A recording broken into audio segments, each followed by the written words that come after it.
Hello, honourable DF directors! Exclamation point. This question is specifically for Alex, which is great. It means we don't have to say anything. What were your specific takeaways from Sony and AMD's recent quote-unquote Project Amethyst technologies? Are you thoroughly underwhelmed, whelmed, or overwhelmed? Lastly, what are the longer-term implications of AMD focusing on CNNs versus NVIDIA's transition to transformer models? Yeah, it's a bit of a shame we couldn't get you involved last week, but you were extremely busy, and Yes. you did provide some input behind the scenes, to be fair, and indeed some questions for Mark Cerny. But from the man himself, what is your reaction?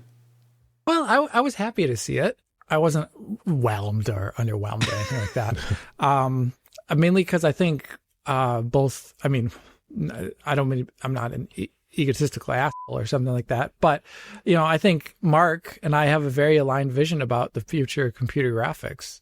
Not like my preference is better, but I think Mark just has a really keen eye for these things, and I think him in the background, directing Sony, and I guess partly in that way through their cooperation, AMD towards machine learning, towards path tracing, words said multiple times in the duration of that video. Those are all things that I want to hear. And so if the console market and the PlayStation 6 is aligning towards that future, then I'm happy and rosy, and the details are less important at that point.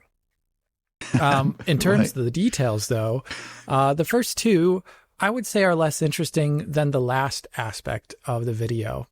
The first one is essentially a ray traversal engine for the upcoming RDNA hardware. Right. And in that case, we'd already seen Intel and NVIDIA doing similar things. I think it is good that AMD is finally having that in there, because they have all these compute units, but doing something that they're inherently bad at just doesn't make sense. But at the same time as them adding a traversal engine in, it's going to be interesting, because on the console side of things, the way traversal has been done in the past has been done through a pure compute thing that wasn't hardware accelerated. But there was also the offering from AMD, Microsoft, and Sony to kind of roll your own way to do it.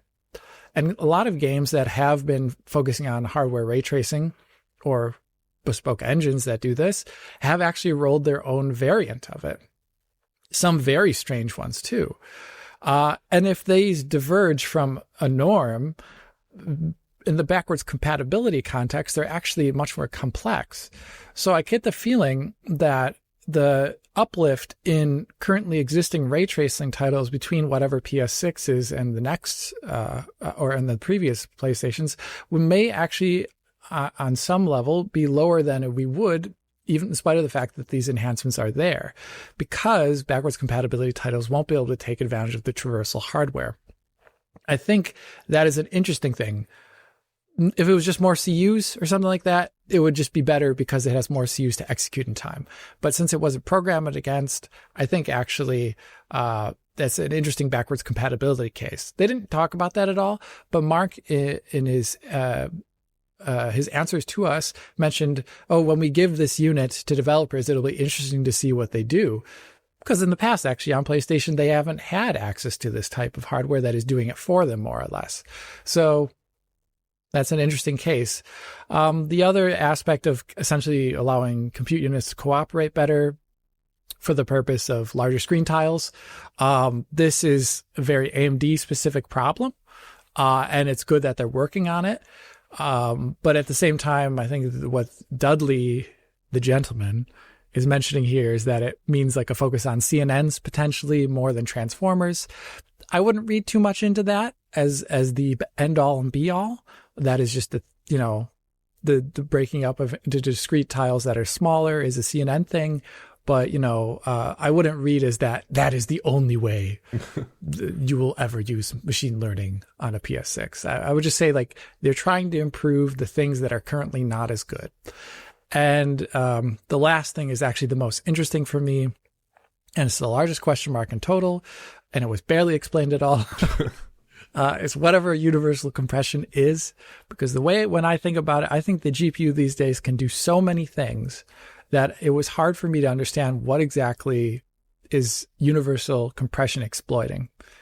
When I look at modern compression techniques, they're targeted usually, and this isn't.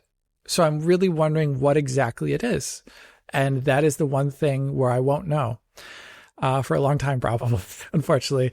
When DCC came out, I think it happened behind the scenes with no one really talking about it. And then only when AMD added it to their hardware, we started to hear more explicitly about it. But I think it was maybe added to, was it Maxwell? Or which one was it? Pascal? I think it might have been Maxwell.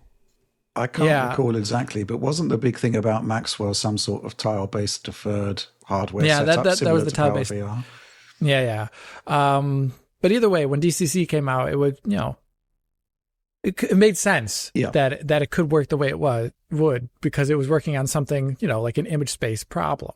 But like here, I don't know what it's leveraging, and I want to know, and I won't know for a while, and that's sad. So I guess it left me yearning for more information, which is good, and I want to learn more about the future. But the whole presentation itself, in spite of it being maybe overly cryptic at times, and if I could, I would say it should be like a 20-minute long video. But, it did make me happy that Sony and AMD are aligning towards this future that we already saw Intel and NVIDIA pointing at for a while now. Okay. Yeah, I mean, the universal compression thing, as I mentioned earlier, the concept of a handheld, the leak specs for the PlayStation handheld suggest a 128-bit memory interface, which a lot of people were concerned about, right? Because it's historically been a problem for AMD's desktop APUs, right? However, and the leaks are saying that the full fat consoles are going to have 160-bit and 192-bit interfaces. That kind of suggests that universal compression must surely be the enabling factor there to produce sizable bandwidth gains, right? That's the only real takeaway I can take away from that. But I don't know. I think there's a lot going on here, and I'm just kind of interested as to why we're being told about it right now when Mark's saying it's a few years away. I'm really curious about the strategy there.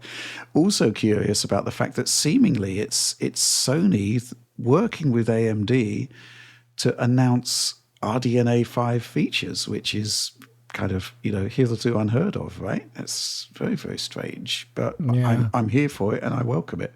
And I just loved, as I said last week, I love to see the platform holders, the likes of AMD, the likes of Sony, and indeed Microsoft actually, teasing about stuff that's going to be coming. What do you think, Oliver?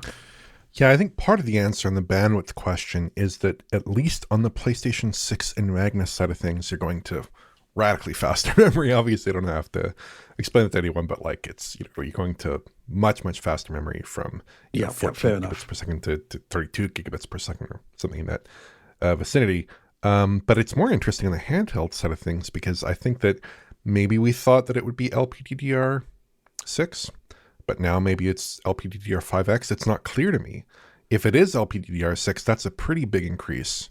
That's like a 50% increase in bandwidth or something like that. It's a pretty significant increase.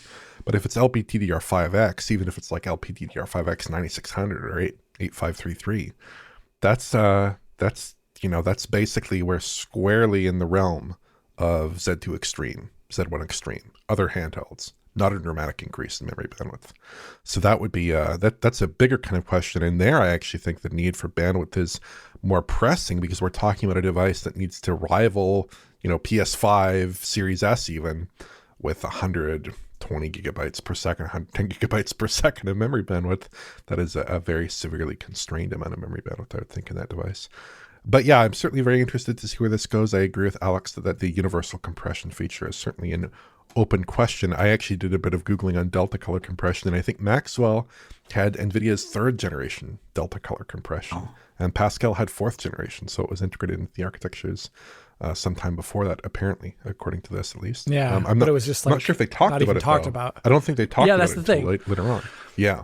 I think NVIDIA does a lot pretty often where they do a lot behind the scenes and they don't tell you about it. And then we only kind of get a hint of it when it is codified into DirectX or other manufacturers want to talk about changes. So I think that also may apply to a lot of other things that we don't know about, like behind the scenes with Blackwell or, so yeah, anyways. Yeah. Okay.